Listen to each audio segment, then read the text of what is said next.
Well, I'm finally back from Alaska, and I want to close it with this video, and this is what gear worked, what gear failed, and there are a couple failures. Let's start it off on a high note though, and we'll talk about the stuff that really worked well. I'll start with the Bouge RV shower system. We use this a lot. I mean, I don't know, maybe 20 showers, 25 showers with this thing. I mean, it did a great job. You set the temperature. One hose goes into your water source. The other comes out to your shower head. We used the Dirt Box Overland shower awning, and we took a lot of hot showers. So I would call this one a total win for the cost compared to other competing units like the Cockadoo.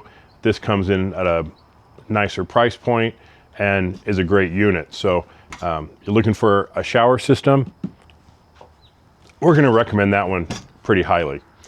For our solar panels, we used the Renogy fold out 200 watt.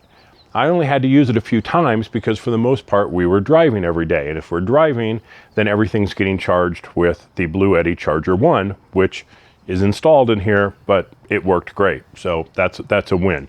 For when we were stopped, like at Connect Glacier and Salmon Glacier, and some spots where we were going to be, where we got in early and I just needed extra power, the Renogy solar panels worked great. For what was supposed to be primarily my secondary power station, this one lived in the back seat area. It typically powered the Starlink, drone batteries, camera batteries, things like that. So it lived in the back seat and was charged off a 200 watt charger back there. Later on in the trip, it became a lot more critical, and we'll talk about that when we get to another unit. The InstaPrivy, my favorite little toilet, little fold-up guy. Used it a few times out there in the woods, and I love this thing. It just folds up nice and flat. I have the backpack. It's also got a privacy curtain, and you can keep extra toilet paper and stuff in here. So huge fan of the InstaPrivy. That thing worked great. Starlink, our Starlink Mini, basically on during the entire trip. I would have it go into sleep mode at night to save battery, but the Starlink worked extremely well. So that said, a couple things that ended up being problems. Let's get to those. So my main power station for the whole trip was supposed to be my Bluetti Elite V2, but the fan went out on it. I had to send it in, and I've never heard back. So I don't know the status of that power station. Right now, I went, well, I'll take the Anker Solix C1000. It's worked in the past. It's been great. And for the most part, it was working great until over on the side here is the input for solar. Now, that's also used to run from the Bluetti Charger 1 all the way into the back here to keep this charged. That port completely went out. So I had no ability to charge it via the DC input. Now, it did charge over an AC power cord.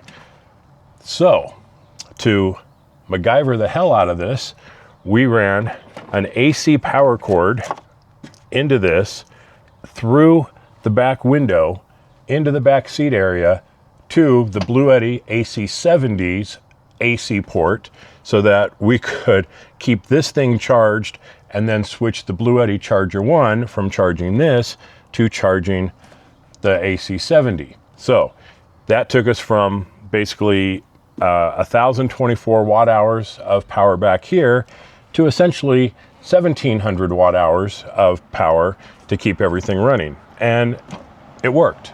It's a little kludgy to use one power station to charge another power station to run everything, but it worked. So there's that. A couple more wins on this trip. I added this receiver skid plate thing on, and it's definitely taken some hits, and that's good. And I have it in place with a bolt hitch lock. Now, the cool thing about the bolt is it uses your Jeep's key. So you don't have to keep another key handy. You don't have to worry about losing your key. You just pop it out of the key fob and use it to open this. And then when you lock it, you just use the same key to unlock it. So very, very cool feature on that. And at that point, I don't have to worry about anyone stealing anything that's in the back of here. So the skid itself, super handy, really, helped keep all this from smacking the ground. And the bolt receiver lock did a great job. Here's one more. Now, another big fail in my book, Gorilla Glass.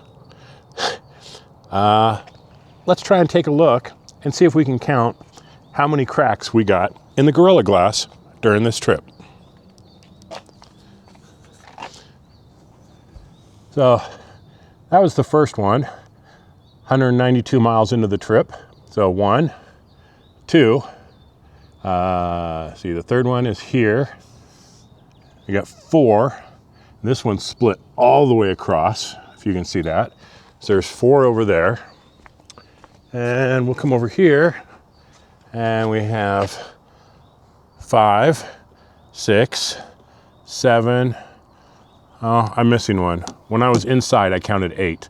And yeah, they're nice guys right there. If you think Gorilla Glass is the end-all be-all for rock protection, not the case. And people are going to say, well, you shouldn't tailgate. These weren't from tailgating, people.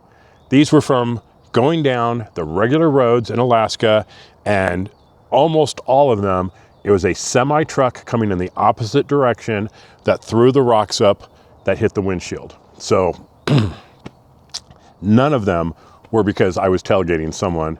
They were all rocks thrown up by stuff going in the opposite direction. So that's what happens up there. So fortunately, I have State Farm windshield protection, so I can get that replaced. It's not going to cost me. But if you don't have that kind of window protection, with your insurance, you might want to look into, I think it's the Exo Shield. I think there may be 2 or 3 brands now of windshield protection covering, kind of like Clear Coat, which I have on the front of the Gladiator. It's kind of like a removable clear coat, and it's thicker, and it could protect against at least some of these. I don't know if it would have protected against all of them, but some of them. So for me, Gorilla Glass, another fail. Now, unfortunately, the biggest fail of all is the Gladiator. So we got a few problems. Before we left, I knew that the stereo was having problems. The left channel would just keep cutting out. On a 30-day trip, that was very annoying, but not much I could do about it. I didn't have time to have them look at it before the trip, so I knew that was happening. Immediately into the trip, I started getting messages that the auxiliary switches could not be used while charging, which is indicative of the auxiliary battery going bad. And fortunately, I wasn't running anything off the auxiliary battery, so it didn't really matter, but that became a problem. Then, as I was heading towards Washington, just on a regular check, I realized I was low on oil. So I put oil in it. I had already driven, like 7,000 miles, 8,000 miles, whatever. And so I put some oil in. 1,000 miles later, I put another quart in. 1,000 miles later, put another quart in. So I've put in almost 5 quarts of oil into this thing in the last 5,000 miles. So we have a serious engine problem. So It's going to go to the dealer. It's going to say, hey, check it out. It's probably a blown ring or a valve or a lifter or something has gone bad in the engine and it needs to get fixed, because sucking oil like that is not good and something else will fail. And you know, the oil is not cheap, so you got to get that fixed. So the biggest fail of all, the Gladiator, but we'll get it fixed and we'll get back on the road as quickly as we can. Hopefully the dealer can deal with this stuff in a timely fashion so that I can get it ready for Overland Expo Mountain West, which is probably not going to happen because it's coming up very quickly, but I really, really want to have this ready for Overland of America, because that's in Oklahoma and that's a big drive. So I want to have the Gladiator back up and running for that. So that's kind of the equipment wins and fails. I guess I should say a special mention to RollerCam. Those things have come in handy. We used RollerCams to strap the refrigerator down. In fact, I'm going to show you. So yes, I used RollerCams to strap the refrigerator down, and I have RollerCams here to hold a shovel in place.